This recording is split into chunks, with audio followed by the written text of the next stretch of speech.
The beginning of the year has strange energy. Everything is loud, there's goals, plans, pressure, a sense that if you do not move quickly, you're already behind. But urgency is not clarity.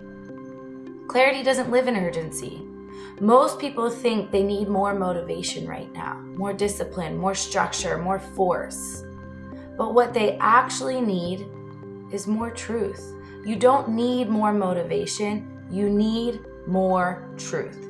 Speed without direction is just burnout in disguise. We rarely talk about that part, how moving fast can feel productive while quietly pulling us further and further away from ourselves and what we value most. How urgency can become a way to avoid listening. Because listening takes stillness, and stillness takes courage. Pausing is not quitting, it is choosing wisely.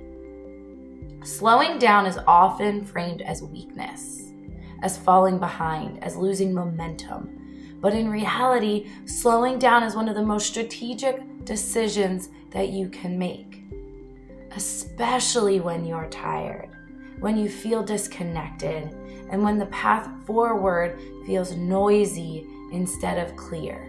Clarity does not come from pushing harder, it comes from paying attention. And when you slow down, you begin to notice what has been drowned out by urgency.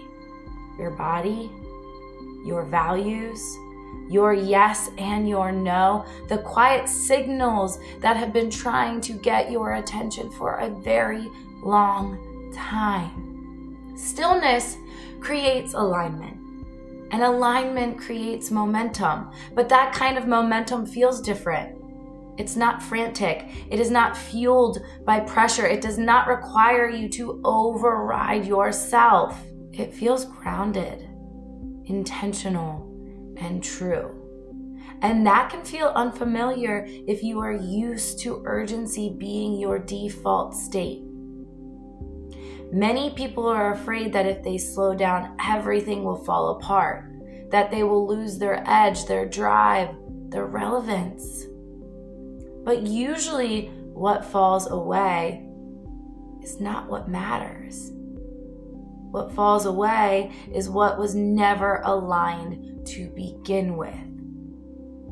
Pausing gives you the space to ask better questions. Is this direction that I am going actually for me? Or has it been inherited? Is this pace actually sustainable? Or am I just running in fear?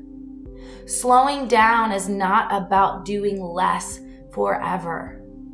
It's about choosing with clarity instead of compulsion to play keep up with everybody else. This time of year does not require you to rush. It asks you to reorient. Because when you move from alignment instead of urgency, your momentum becomes sustainable. It naturally happens. Sustainable momentum carries you further than pressure ever will or ever could. Stillness creates alignment. Alignment is what creates your momentum. And sometimes the most powerful thing you can do is stop long enough to hear yourself again.